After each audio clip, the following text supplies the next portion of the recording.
right now with us, we're going to welcome the CY's senior captain in Tom Johnstone. Joe, mate, first of all, how have you been throughout this whole lockdown scenario? Pretty good, thanks, mate. Still working, so haven't got too much to complain about. I live with Timmy Ball and Sam Callard, so they keep me on my toes. So we haven't killed each other just yet. Still a few weeks of lockdown to go, so that might change. But no, going all right. Thank you, mate. Now, before this interview, we're talking about you're on dinner duties tonight. Can you just elaborate a little bit on what you're going to cook the fellas? Hopefully successfully. Yeah, hopefully successfully. So I got because I got a slow cooker for my birthday a couple of months ago. So I got a apricot chicken recipe I'm trying out tonight. So if all else fails, there's KFC on Barclay Street, which will be easily accessible. Well, I know KFC is a bit of a favourite of the CY's boys, but we may as well get into the interview and spruce up this raffle night we're in right now. So I want to ask about the morale of the boys. It's been it's obviously, I know this from a seniors point of view, the finals wasn't really on the cards towards the end, but you were trying to finish off the season strong, and we're all aware of that.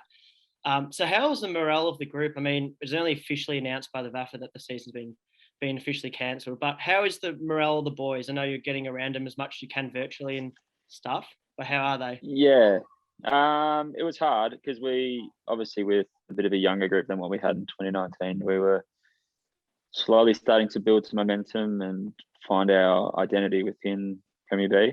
So it was really challenging to have that kneecapped in July. The morale of the group is good. Obviously, it's hard. We're just going to try our best to stay occupied, stay connected with each other, because those sorts of relationships are key to sort of getting through this pretty trying period. So hopefully we get a bit of continuity with pre-season and then the fixtures next year, and we can really enjoy a full year at Prem B.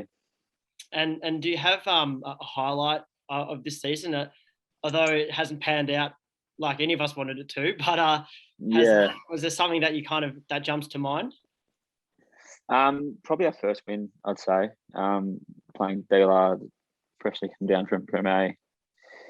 Well-established club within the VAFA, and to get our first win, our first home game in Prem B was pretty special. Had a couple of debutants that day as well, Daniel Cross and Cooper Johnston, which was pretty cool, and they both played a pretty pivotal role in that. So that was probably the highlight for us, because it showed that we could really play at this level and we did belong, and that's something to sort of build towards, I guess, consistency with that going forward.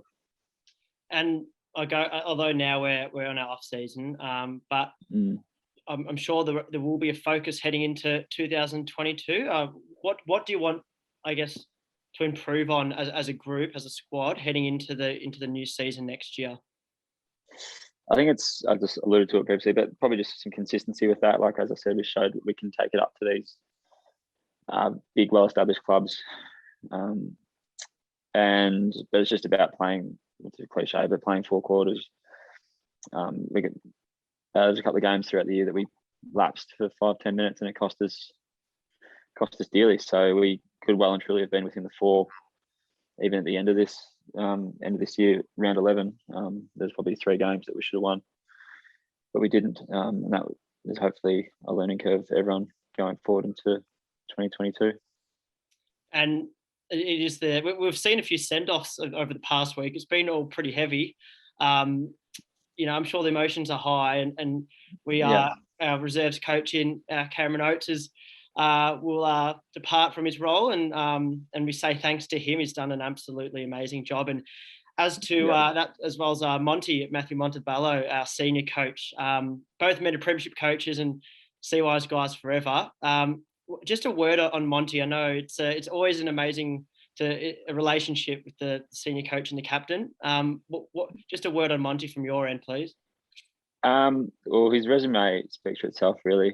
2-time premiership coach, coached the 18s initially, and he's and then those sort of players he had in those sides have come on to be senior premiership players as well. So accolades aside, his ability to turn boys into men and create such a fantastic culture, which became the envy of other clubs within the VAFA and other clubs within the western suburbs, that we could really be a powerhouse footballing club, and first and foremost a football club built on good people, and that was a standard that Monty drove, and it's a legacy he's going to leave forever, and it's certainly put the football club in a much better position. Absolutely, well said. And I'll leave you to enjoy the night, mate. Hopefully your number hasn't been read out yet, and yeah, thanks for your time, Jobbo. Awesome, Lindsay. Thanks, mate.